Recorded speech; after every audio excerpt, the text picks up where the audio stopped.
네. 자, 그래서 오늘 이제 진행은 이미 공지드린 바와 같이 지난번에 이제 질문해 주신 거에 대한 답을 드리는 게 있고요. 그 다음에 이제 궁금하신 거 있으면 말씀하시는 게 있고, 그 다음에 이제 또 발언 때가 있습니다. 발언 때. 그러니까 이런 거에 대해서 발언하고 싶은 거. 뭐 예를 들면 이 책을 뭐 이 정도밖에 쓸 수가 없었냐 정말 뭐 이런 것도 좋고요. 그래서 하여튼 발언을 해주시면 좋고 그렇게 해서 마무리되도록 하고 예정 시간은 1시간입니다만은 1시간 되었을 때 이제 희망하는 분이 있을 경우는 연장을 하고 그 대신 이제 그때 떠나실 분들은 떠나셔도 되고 그런 식으로 진행을 하고 있습니다. 그래서 연장할 때는 30분 정도 연장하는 거로 그렇게 하고 있습니다. 그래서 오늘 이제 할 사항을 먼저 하고 그 다음에 질문 받고 이렇게 하도록 하겠습니다. 그래서 우선 오늘 사항은 제가 이 책을 썼습니다만은 제가 볼 때마다 늘 제 스스로 재미있어 가지고 막 그렇게 보는 데입니다. 이게 뭐냐면은 자 6장 3장의 1입니다. 3장의 1. 3장의 1에 변신을 위한 지위의 6대 도전 과제 01에 대한 것입니다. 요거 하고 그다음에 지난번에 이 포스코에서 우리나라에서 세계 최초죠. 월드 이코노믹 포럼의 첫 번째 우리나라 공장을 라이트하우스를 이제 등재시켰던 중역분이 계십니다. 그래서 그 연구소 소장이시고요. 그래서 그분께서 이 패스트웍스가 이 디지털 트랜스포메이션이라고 하면 핵심이 이 정보 기술, 인포메이션 테크놀로지, IT 하고 그다음에 OT 그러니까 thing이죠, thing 물건들을 다루는 기술. 이제 이걸 갖다 OT라고 하는데요. 이 OT하고 결합시키는 거하고 어떤 관련성이 있느냐 그런 질문을 하셨는데 제가 이제 그 동영상을 보니까 답을 제대로 하지 않고 넘어가 버렸어요. 보니까. 그래서 그거에 대한 말씀을 좀 드리고 그다음에 질문 주고받고 이렇게 하겠습니다. 그래서 아마 요걸 다 하면 아마 20분 정도 걸릴 것 같습니다. 그러면 이제 또 질문하시고 사이사이에 언제든지 인터럽트 하셔도 좋습니다. 그러니까 이 취지가 일방적인 걸 소통을 위하기보다는 이제 쌍방 소통을 위한 거기 때문에 언제든지 이렇게 손 드시고 또 뭐 이렇게 말씀하시는 게 좀 불편하시면 여기다 채팅에다가 쓰셔도 좋습니다. 그래서 한번 좀 진행을 해보겠습니다. 우선 오늘 임 교수님이 진행하시는 그 내용 플러스 지난번에 그 동강사오라는 그 소기업의 어떤 DX 사례에 대해서 이야기가 있었지 않습니까? 그거가 지금 그 장표 한 장으로 좀 정리된 게 있어서 그거를 저도 간단히 소개를 올리도록 하겠습니다. 아, 고맙습니다. 그걸 올리고 필요하신 분들은 공유를 하고. 좋습니다. 사실 이게 이제 살아있는 이제 책의 내용이 살아서 움직이는 거거든요. 고맙습니다. 그러면 그렇게 하면 좋겠습니다. 그러면은 제가 끝나고 나면은 그거를 어떻게 하실까요? 그러니까 아니 공유가 지금 되는 것 같네요. 전부 공유를 다 풀으신 것 같네요. 공유하셔도 됩니다. 그러면 나중에 공유해서 제가 설명 좀 드리도록 하겠습니다. 그러면 일단 그렇게 해서 진행하겠습니다. 자, 우선은 여기 이 G의 6대 도전 과제인데 사실 이게 오타여가지고 사실 이게 지금 7개의 과제로 되어 있는데요. 어쨌든 하나씩 하겠습니다. 그러니까 여기서 핵심은 왜 이걸 제가 이거 쓰면서 막 신나해 하냐면은 디지털 트랜스포메이션이다. 디지털 전환이라고 하는 표현이 약간 좀 우리나라에서 번역이 잘못됐고요. 완전히 변신하는 겁니다. 변신하는 건데 변신하는 거의 핵심 속성은 불연 속성입니다. 그래서 불연 속성을 캐치를 해야 됩니다. 불연 속성. 그래서 이 이 도전 과제는 다 불연속성에 대한 것이고 이 불연속성에 대한 것들이 하나같이 제 전공이 경영학입니다만은 기존의 경영학적인 생각으로서는 이상하고 일반적인 상식에 잘 안 맞습니다. 그래서 좀 약간 힘듭니다. 그렇습니다. 그래서 그렇기 때문에 굉장히 중요하고 또 어떻게 보면 좀 짜릿하고 그리고 현업의 의미가 굉장히 많습니다. 그래서 현재 많은 분들이 디지털 트랜스포메이션 얘기할 때 디지털 전환 또 이렇게 얘기할 때 많은 분들이 그냥 연장선상에서 생각하는 경향이 높은데 그렇게 하면은 이게 이 머리에 맹점이 생겨가지고 캐치를 못합니다. 그러니까 항상 마인드가 불연속적인 게 뭐냐, 나의 맹점이 뭐냐 이런 시각으로 해서 보면은 좀 더 이 내용이 살아 움직일 수 있습니다. 이 책 내용이. 자, 우선 하나부터 보겠습니다. 우선 첫 번째 보면 디지털 시대에 맞게 일하는 방식이다. 일하는 방식이 불연속성이 있습니다. 불연속성. 그래서 그럼 불연속성이 뭐냐?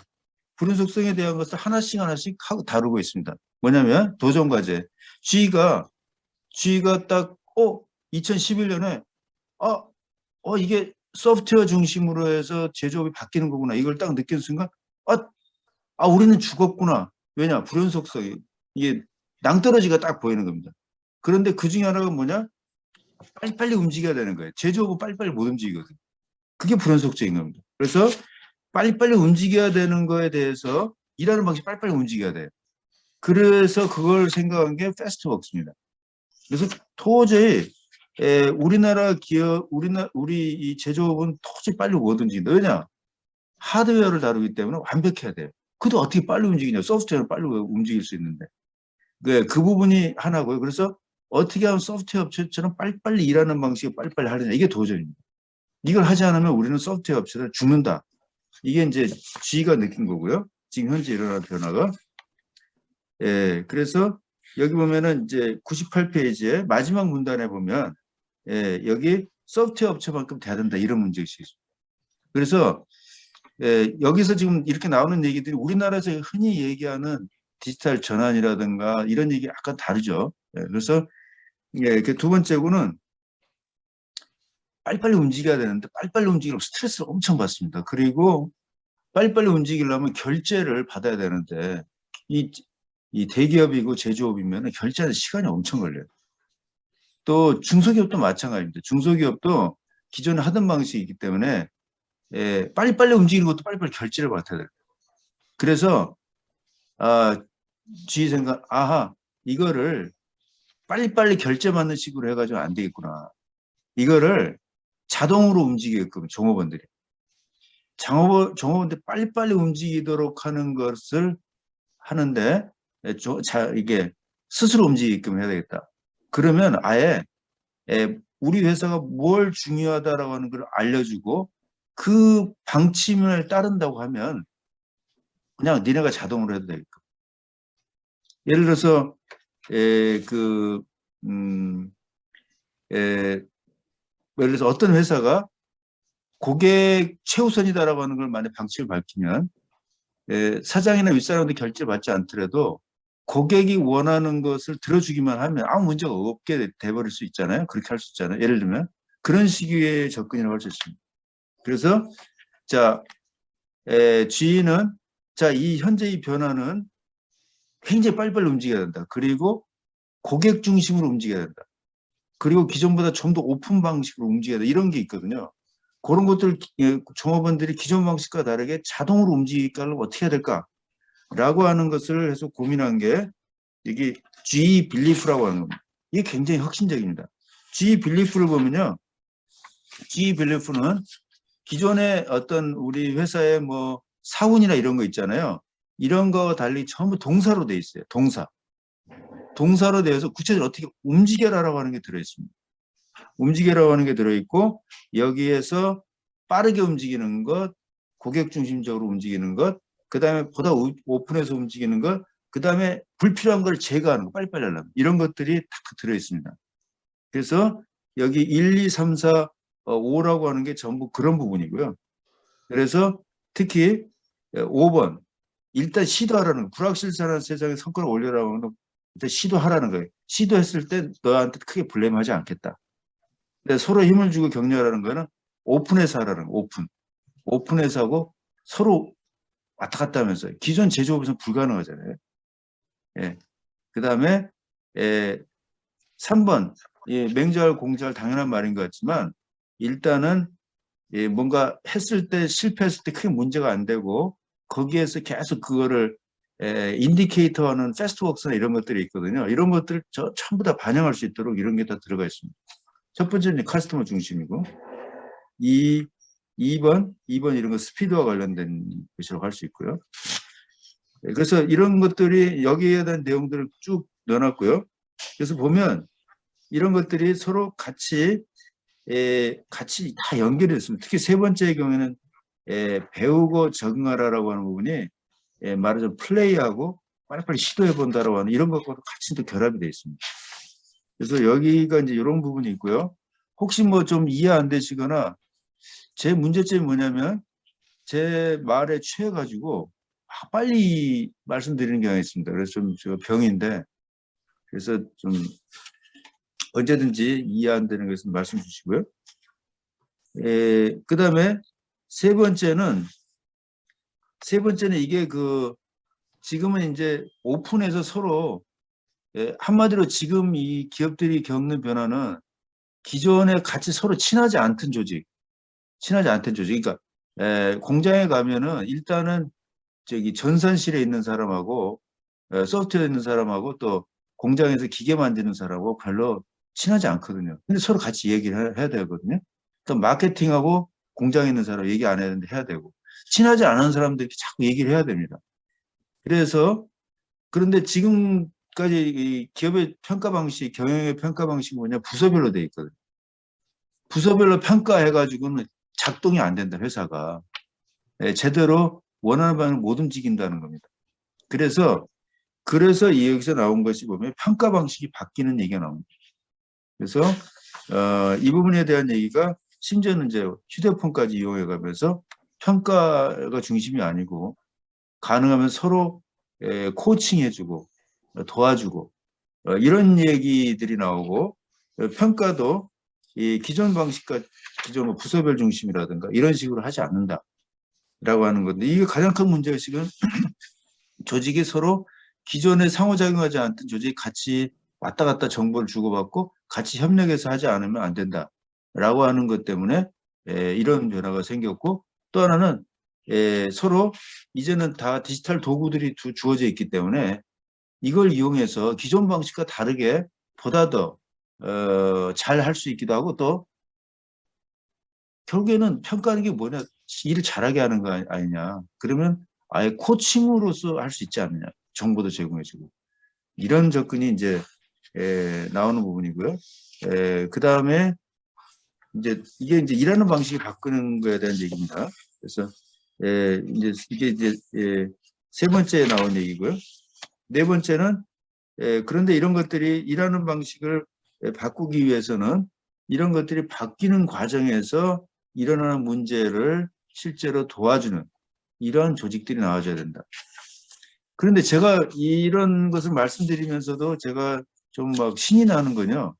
제가 IIC에서 이제 이제 그룹 활동을 하고 있거든요. 거의 매주 만납니다. 그런데 놀라운 것은 이제 보쉬라고 하는 회사가 있는데 보쉬라고 하는 회사가 여기가 똑같은 변화를 하고 있습니다. 그리고 최근에 이제 J&J, 존슨앤존슨에서 바뀌는 거 보면 이렇게 G 빌리프 같은 거 이런 거 나오고요. 또 보쉬 같은 경우에는 패스트웍스 같은 거 있고요. 다 그렇습니다. 그래서 이런 것들이 보면 그래서 신이 나는 겁니다. 이게 그러니까 G에서 나오는 현상들이 다 반복해서 일어납니다. 그다음에 이제 이게 첫 번째 그래서 여기 프로세스 지원하는 조직이다. 여기 특히 J&J 같은 경우에 보면은 이런 것들이 변화를 지원하기 위한 조직을 만드는데 이 조직들이 보다 유연하게 하고 또 실제로 새로운 이제 방식을 하면서 문제가 많이 생기잖아요. 그런 것들을 검토하고 이런 걸 올릴 수 있는 조직이 나옵니다. 그래서 여기서는 이제 105페이지에 보면은 GE는 이제 위원회를 만드는데 패스트웍스 같은 경우 보면요. 패스트웍스를 실행하는 과정에서 여러 가지 이거를 지원하는 이런 이제 심사하는 과정이라든가 이런 것들에 관련된 조직들이 막 바뀌거든요. 그래서 이런 프로세스를 지원하는 조직들이 나오는 부분. 그다음에 이제 두 번째는 이제 하드웨어 리더십과 조직 문화가 있습니다. 하드웨어 중심의 조직의 어려움. 그러니까 자, 이 디지털 트랜스포메이션이라고 하는 건 하드웨어 중심 조직에서 소프트웨어를 결합하는 잡종도 조직으로 바뀌는 거거든요. 근데 하드웨어 사람들의 중심으로 조직이 돼 있단 말이죠. 우리나라도 지금 가장 큰 어려움이 전부 이걸 많이 압니다. 바뀌어요. 근데 위에서부터 밑에까지 주류를 차지하는 사람들이 다 하드웨어 하는 사람들입니다. 그렇기 때문에 이렇게 해가지고 이 변화를 하기 굉장히 어렵죠. 속도를 소프트웨어 중심 속도를 올리기는 것도 그렇고 그다음에 발상 뭐 이런 모든 게 있어서 잘 안 됩니다. 그래서 그거에 대한 문제점에 대한 겁니다. 그래서 여기는 이걸 바뀌기 위해서 하드웨어 중심의 리더십 바꾸기 위해서 이제 G 같은 경우는 빌 룰을 이제 모셔온 거라든가 또는 조직 문화 자체가 하드웨어 중심으로 되는 걸 바꾸는 이슈 이런 문제. 그러니까 하드웨어 중심에 대한 걸 어떻게 바꾸냐. 세 번째는 ROI에 대한 겁니다. 우리나라 이제 이게 스마트 팩토리 하고 나서 많은 기업들이 ROI가 안 나온다 뭐 이렇게 얘기하니까 마치 스마트 팩토리가 문제 있는 것처럼 보이는 상황이거든요. 그런데 사실은 ROI를 자세히 들여다보면 ROI는 리턴 온 인베스트먼트, 투자 수익률이죠. 투자 수익률을 보지 않고 하는 기업은 문제가 있는 기업이겠죠. 그런데 리턴 온 인베스트먼트를 자세히 들여다보면요. 우리나라 사람들이 갖고 있는 리턴 온 인베스트먼트가 얼마나 기업에 실질적으로 별로 도움이 안 되는 것을 갖고 있는지가 나타납니다. 특히 지금과 같이 이렇게 기술의 변화 속도가 빠르고 여러 기술이 막 이렇게 결합돼서 일어나는 변화가 될 경우에는 ROI 개념 자체가 너무 협소하거나 왜곡돼 있거나 그래서 결국 우리 회사를 죽이는 이런 기준을 갖고 있는 점이 있습니다. 그래서 그런 거에 대한 것입니다. 그래서 자, 첫 번째는 이 ROI 중심으로 첫 번째는 ROI 중심으로 해서 의사결정을 하는 것이 굉장히 문제가 있다. 왜냐하면 불확실하기 때문에. 불확실하다고 안 하냐? 안 할 수가 없는 상황입니다. 기존 방식에는 ROI가 불확실하면 안 하면 돼요. 지금 안 할 수가 없는 문제가 있는데 어떻게 할 거예요? 그래서 이거에 대한 부분을 보는 것입니다. 그래서 이 불확실한 투자 수익률에 대해서 어떻게 할 것인지 불확실한 투자 수익률이라고 하는 것이 단기인지 장기인지 그 다음에 특정한 부서를 보고 얘기하는 건지 전사를 보는 것인지 많은 경우에 투자를 할 때 그 단위 부서만 가지고 봐요. 전사적으로 보지 않습니다. 그럼 회사한테 도움이 안 되는 거잖아요. 그럼에도 불구하고 마구 이렇게 진행이 되는데 특히 지금 같은 경우에는 문제가 심각하게 일어날 수가 있습니다. 두 번째는 투자에 있어서 기존 투자 방식은 이제 이 투자를 하지 않으면 본전이잖아요.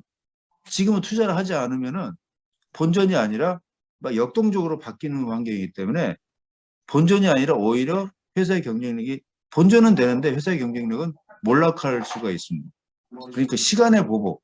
그러니까 ROI 가지고 움직이면 아무것도 하지 못하게 되고 자꾸 지체되게 되고 결국에는 적정한 시기에 들어가지 못하게 되는 이런 점을 말씀을 드렸고요. 여기서의 에센스는 보물은 111페이지에 디스커버리 드리븐 플래닝입니다.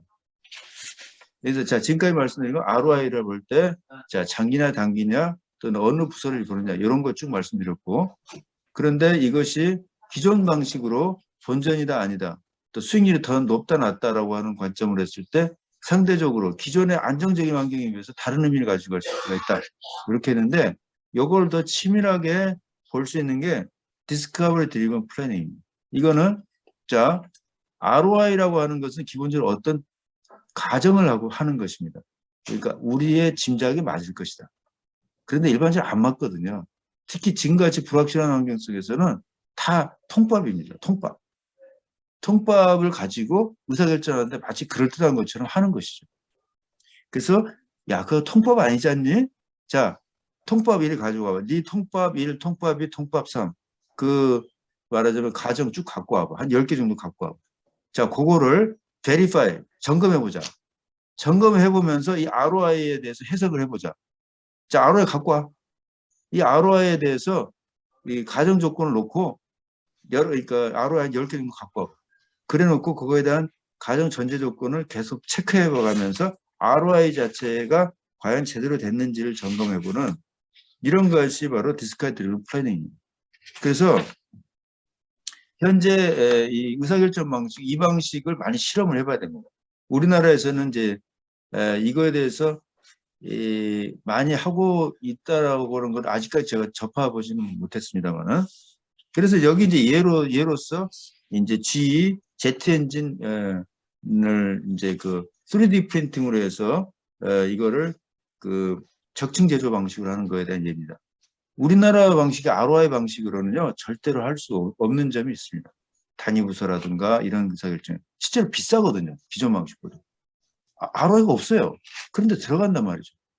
예, 그러면 이것이 그러면 어디 면에서 ROI냐? 희한하게도 우리가 상상하지 못하는 범위까지 커버해서 ROI를 계산을 합니다. 그래서 그 회사한테 좋은 것이죠. GE가 우리나라의 경우 GE가 실패한 회사라고 보는데 GE 항공은 성공한 회사입니다. 물론 이 팬데믹이 와가지고 이제 힘들긴 합니다만 그거는 뭐 인력의 힘으로는 어쩔 수 없는 것이니까 팬데믹 오기 전까지 계속 매출이 늘어났거든요. 그래서 여기에 대한 부분이고요. 그다음에 네 번째는 기술 인력의 하드웨어 중심 극복. 자, 이것이 아까는 하드웨어 리더십 부분이었고요. 요거는 하드웨어 인력의 문제입니다. 그래서 하드웨어 인력만 구성을 가지고 회사를 바꾸려고 할 경우는 한계가 있을 수 있다는 겁니다. 그래서 결국엔 소프트웨어 인력들이 들어와야 되는 부분이 있고 결국에는 아무리 혁신을 많이 해도 하드웨어 중심 인력으로 해도 한계가 있거든요. 그래서 그 도전을 어떻게 할 것이냐라고 하는 부분을 다룬 것이 바로 이쪽 부분이고요. 그 다음에 비즈니스 모델 창출한 게 극복에 대한 건데 비즈니스 모델에 대해서는 지금 현재 일부 사람들은 이런 이제 산업이 비즈니스 모델이라든가 서비스와 이런 것이 중요하니까 뭐 여러 가지 비즈니스 모델 기법이라든가 또는 뭐 이런 거 여러 가지 브레인스토밍이라든가 뭐 워크숍이라든가 이런 게 중요하다고 보는 경향이 있는데 그거 별로 도움이 안 됩니다. 예. 왜냐 여기 이러한 데서 변화는 현업에서 비즈니스 모델 방향으로 가는 것을 자기 업종과 관련해서 치밀하게 생각을 하고 그 다음에 물론 이제 뭐 워크숍이나 이런 것을 한다 하더라도 그게 직접적으로 생각에 도움이 되지만 바로 그것이 지름길은 아닙니다. 그걸 가져와 가지고 실험해보고 이렇게 해서 하나씩 나가야 되는데 이 나갈 때 직면하는 여러 가지 그 반대파들하고의 뭐 갈등이라든가 이런 어떤 어려움이 있습니다. 특히 여기 이제 코닥의 경우를 예로 들었는데요. 코닥의 경우에도 보면은 이런 변화를 알았거든요. 알았음에도 불구하고 자기들이 실패를 했거든요. 그러니까 그 부분이 어디 있는지를 봐야 됩니다. 예를 들면은 GE 같은 경우에도 이것이 GE 항공의 이 엔진의 경우에도 엔진을 이제 렌트를 주고 이제 받는 모델이죠. 이 경우에도 맨 처음에 이거를 제안을 한 사람이 이제 마이크로소프트 쪽에서 와서 이제 스카우트 된 사람이 와서 했는데 이걸 제안할 때 이 이메일트가 6개월 동안 책상 안에다 놓고 고민을 합니다. 그만큼 어려운 부분이거든요. 그래서 이 부분이 어떻게 돼야 되느냐. 그래서 요거에 대한 내용을 하나의 도전으로 다뤘고요. 그 다음에 여기서 이제 이메일트에 대한 그 얘기는 121페이지의 마지막 문단에 나옵니다. 그래서 이 부분이 지금 현재 가장 큰 고민입니다. 우리나라 이제 대기업의 이제 이 중역 되는 분들 대상으로 워크숍을 해도 그분들 아이디어 많이 냅니다. 내는데 이 부분을 이렇게 구체적으로 그야말로 피저블하게까지 연결시키는 데 엄청난 어려움이 있습니다. 이제 그런 부분이 있고 여섯 번째는 이건 이제 대기업에 적용되는 예인데 우리나라 기업에는 우리나라의 산업에 굉장히 중요하기 때문에 우리나라 기업들이 전국적으로 이제 우리나라 대기업의 경우는 세계적으로 다 지사들이 있지 않습니까? 그런데 개발은 우리나라에서 합니다. 개발.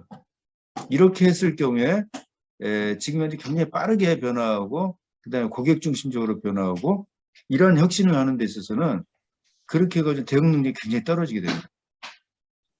그런 원인 중에 하나, 그런 것을 구체적으로 드러나는 예가 우리나라가 중국에서 지금 현재 자꾸 뒤로 처지는 이유가 바로 그겁니다. 그래서 중국 사람을 데리고 중국 사람을 위한 중국인에 의한 혁신 이런 걸 해야 되거든요. 그래서 그런 것들을 시도를 한 게 GE입니다. GE가 2011년 이 엄청난 변화를 시작했을 때 전후로 해서 이 변화를 합니다. 그래서 물론 이것이 디지털 트랜스포머에 직접 관련은 없지만 우리나라 기업의 어떤 생존을 위해서는 지금 현재 이런 디지털 트랜스포머에서 하는 이럴 때는 더욱더 중요합니다. 그래서 예를 들면 우리나라 동남아 시장이라든지 이런 거 어떻게 해야 되느냐? 로컬에 의한 로컬 위한 혁신을 해야 되거든요. 그래서 이런 것들에 대한 부분을 다룬 내용인데 이 다룬 내용이 경영학적으로 기존의 상상을 넘는 겁니다. 기존의 다국적 기업론에서도요. 이렇게까지 시도한 것들이 많지가 않습니다. 그래서 이런 거에 대한 특히 여기 123페이지 글로벌 성장 조직 2011년 이게 GE의 인더스트리 인터넷 이니셔티브를 할 때거든요. 그때 출범시킨 이게 굉장히 혁신적입니다. 당시에 반대도 엄청났고요. 그래서 이런 것들은 굉장히 인사이트풀하고 특히 우리나라 대기업들한테 시사점이 높기 때문에 이거를 넣어놓은 것이고요. 특히 여기서 놀라운 거는 124페이지. GE가 인도에 만든 복수 모드 공장. 이거는 멀티 모드얼인데 3D 프린팅으로 해서 말하자면 자동차 부품을 생산하던 업체에서 말하자면 냉장고를 위한 부품도 만들게끔 다른 사업까지 이런 개념이거든요. 그래서 이런 것들은 인사이트가 굉장히 큰 겁니다. 그래서 이런 것들이 설명이 되어 있고요. 그 다음에 7번의 경우에는 잘 이해가 안 될 수 있을 만한 부분인데요. 지금은 한마디로 우리나라 기업의 경우에는 이제 이런 어떤 디지털 트랜스포메이션 이런 뭐 스마트 이런 변화를 어떻게 하냐면은 우리 기업과 그리고 우리 글로벌 그 해외 법인, 우리의 법인 그리고 우리의 파트너를 중심으로 합니다. 그렇게 하면요 경쟁력이 떨어집니다. 왜 떨어지느냐? 지금은 그 파트너 말고 내가 모르는 파트너들도 내 편으로 들어와야 돼. 내 공장에 들어오는 어떤 솔루션이나 기계나 장치를 설치할 때 거기에 앱들이 들어가지 않습니까? 내가 모르는 애들도 우리 회사가 쓸만한 것들을 만들어내야 돼. 그렇게 하려면은 이 글로벌 생태계를 만들어야 돼. 왜 만들어야 되냐? 왜 만들어야 되냐면은 기본적으로 지금의 경쟁은 가성비 경쟁 플러스 얼마나 이건 이제 네트워크 효과라고 하는데 얼마나 많은 고객들이 내 솔루션을 쓰느냐가 네트워크 효과거든요. 그걸로 해서 우리 회사 제품의 가치가 경쟁력이 올라가는 거예요. 그러니까 한마디로 우리 이제 냉장고를 판다면 냉장고를 뭐 가성비 가지고 사는 게 아니라 이제는 냉장고도 이제 앞으로는 뭐 다 연결된 거예요. 인터넷으로 연결되고 앱이 제공되고 서비스가 제공되고 그렇게 될 때 그 냉장고가 가격이 절반 가격이 그런데 다른 회사 거는 2배로 비싸요. 비싼데 세계적으로 많은 사람들이 쓰고 있고 그 관련해서 앱이나 데이터나 이런 것들이 많이 있어. 그럼 이제 그걸 쓰게 되거든요. 그렇기 때문에 파트너들이 많아야 됩니다. 그래서 그것을 바라보고 한 게 GE의 이거라고 할 수 있겠습니다. 그래서 이게 이제 글로벌 생태계를 한 것은 여기서는 이제 자세한 얘기는 없습니다만 독자와의 대화에서는 그런 면에서 좀 설명을 드리면 이제 그런 면이 있습니다. 여기까지 설명은 다 드렸고요.